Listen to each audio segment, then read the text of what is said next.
فجر کی نماز کے وقت جو سنت ادا کی جاتی ہے اس کے بارے میں آج کے دور میں بہت ساری غلط فہمیاں عام ہو چکی ہے، اور بہت سارے فجر کی سنت تو پڑھتے ہیں لیکن سنت کے ساتھ ساتھ بہت سارے مکروہات بھی ہو رہی ہیں۔ فجر کی سنت بھی ہو رہی ہے اور مکروہ بھی ہو رہی ہے۔ چونکہ اس مسئلے کو ہم علماء سے معلوم نہیں کرتے اور مسائل کو پوچھتے نہیں، اس لیے ہمیں اس کے بارے میں تحقیق نہیں ہوتی کہ کیا مکروہ ہے اور نماز کیسے پڑھنا ہے، فجر کی کب پڑھنا ہے، فجر کی سنت کیسے پڑھنا ہے، کب پڑھنا ہے اور کہاں پر پڑھنا ہے، اور اگر فجر کی سنت چھوٹ جائے تو فوراً بعد پڑھنا ہے یا اشراق کے بعد پڑھنا ہے، یا پھر فجر کی جماعت کھڑے ہو گئی تو جماعت کھڑے ہو گئی تو فجر کی سنت ہم کہاں پر کھڑے ہو کر پڑھیں۔ یہ مسائل ہمیں معلوم ہونے چاہیے۔ بہت سارے حضرات نے ماشاءاللہ آج سے اس کا سوال کیا کہ فجر کی نماز جب کھڑی ہو جائے تو سنت پڑھنا ہے یا نہیں پڑھنا ہے۔ اس کے متعلق ایک صاحب نے بڑی تفصیل سے بات پوچھی تھی، تو آج اس کا ارادہ ہوا کہ سب کے سامنے بتا دیا جائے، اس لیے آج اس بتائے گا کہ فجر کی سنت کیسے پڑھیں۔ سب سے پہلی بات یہ ہے کہ اگر فجر کی جماعت کھڑی نہ ہو تو آپ مسجد کے جس حصے میں چاہے پہلی صف میں چاہے دوسری صف میں، جو صف میں چاہے آپ فجر کی سنت ادا کریں، کوئی حرج کی بات نہیں ہے۔ لیکن اگر فجر کی جماعت کھڑے ہو جائے تو جماعت کھڑے ہونے کے بعد اب جماعت شروع ہو گئی تو فجر کی جو سنت ہے وہ ہم لوگ کیا کرتے ہیں، مسجد ہی کے حصے میں پڑھتے ہیں، یعنی فجر کی جماعت جہاں چل رہی ہے اسی برآمدے میں اسی حال میں ہم پڑھتے ہیں سنت۔ حالانکہ حدیث میں ہے کہ فرض نمازوں کے وقت اصل میں سنت نہیں پڑھنا ہے، کون سے بھی، چاہے فجر ہو، ظہر ہو، عصر ہو، مغرب ہو، عشاء۔ یہ مسئلہ ہے۔ ایک صاحب نے پوچھا تھا، کہا بھی تھا کہ مولانا اگر فجر کی نماز، اگر کوئی نماز چل رہی ہو جماعت کی تو اس وقت سنت تو نہیں پڑھنا ہے، حدیث سے ثابت ہے، تو ان کی حدیث بالکل صحیح ہے۔ انہوں نے جو بتایا کہ بھئی حدیث میں ہے کہ کوئی بھی فرض نماز کے وقت سنت نہیں پڑھنا ہے، کوئی سنت نہیں پڑھنا ہے۔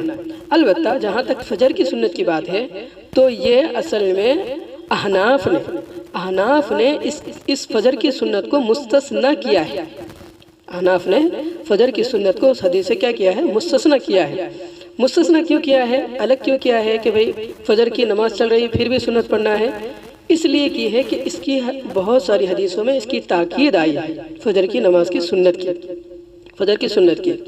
اس لیے تاکید بھی بہت زیادہ ہے، اس لیے حنفیہ نے اس کو جو ہے سو اس سے مستثنی کیا۔ چونکہ حدیث ایک ہوتی ہے لیکن اس کی بہت ساری جزئیات ہوتی ہے کہ بھئی حدیث میں جو بتایا گیا کہ کوئی سنت نہیں پڑھنا ہے جماعت کے ساتھ، تو دوسرے نمازوں کے ساتھ تو نہیں پڑھنا ہے، لیکن فجر کے ساتھ بھی نہیں پڑھنا ہے، یہ بات بالکل صحیح ہے۔ لیکن یہاں پر حنفیہ نے اس لیے مستثنی کیا ہے کہ فجر کی بہت ساری تاکید ہے فجر کی سنت کی، اس لیے اس کو مستثنی کیا۔ کیوں کیا ہے کہ صرف تاکید نہیں بلکہ اس کے ساتھ ساتھ اور بھی بہت ساری باتیں ہیں، جیسے عبداللہ ابن مسعود رضی اللہ عنہ سے بھی اور دیگر صحابہ سے بھی یہ بات ثابت ہے کہ ان کے زمانے میں بھی جب فجر کا وقت ہوا، فجر کی نماز چل رہی تھی، پھر بھی انہوں نے مسجد کے باہر کے حصے میں سنت نماز ادا کی، یہ بہت سارے صحابہ سے ثابت بھی ہے۔ تو اس لیے حنفیہ فرماتے ہیں کہ اگر کسی کو یہ یقین ہو، یہ اندیشہ ہو کہ اگر فجر کی نماز ہم آئے اور جماعت کھڑے ہو گئی تو اب یہ امید ہے کہ کم سے کم ایک رکعت ملے گی، تو ہم کیا کریں، اپنی سنت مسجد کے باہر کے حصے میں پڑھ لیں، یا پھر کم سے کم تشہد بھی ملنے کا اندیشہ ہے تو مسجد کے باہر کے حصے میں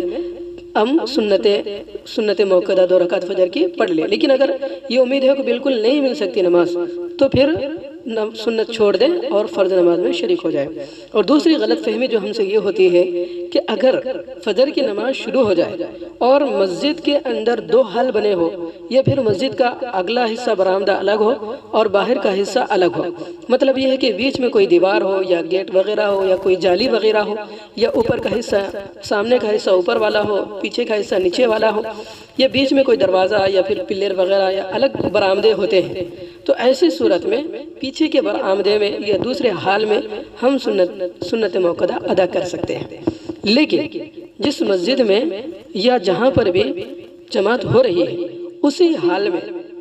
چاہے ایک صف چھوڑ کر یا 2 صف چھوڑ کر، اسی حال میں اگر ہم نماز سنت ادا کر رہے ہیں تو یہ ادا کرنا مکروہ ہے، یہ غلط فہمی ہو رہی ہے اور اس کا عموم ہو گیا آج کل کے زمانے میں، کوئی روکنے والا نہیں۔ تو یہ مکروہ ہے دوستو۔ تو اس لیے جہاں جس حال میں نماز ہو رہی ہے تو وہاں ہمیں چاہیے کہ اس حال کو چھوڑ کر، جیسے مسجد کے برآمدے ہوتے ہیں، سامنے کا ایک حصہ، پیچھے کا ایک حصہ، تو جو دوسرا حصہ ہوتا ہے اس میں ہم سنت موقدہ ادا کر لیں، یا پھر مسجد کے باہر کے حصے میں جو ہے ہم کیا کر لیں، سنت موقدہ ادا کر لیں، یا بہتر ہے کہ گھر میں ادا کر لیں،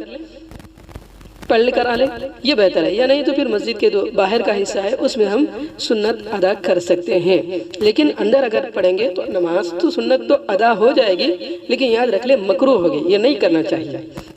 اس بات کو ذہن میں رکھ لیں۔ بہت سارے حضرات اس میں کوتاہی کرتے ہیں،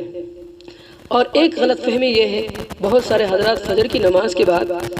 جس کی سنت چھوٹ جاتی ہے تو وہ کیا کرتے ہیں، نماز کے فوراً بعد سنت پڑھتے ہیں،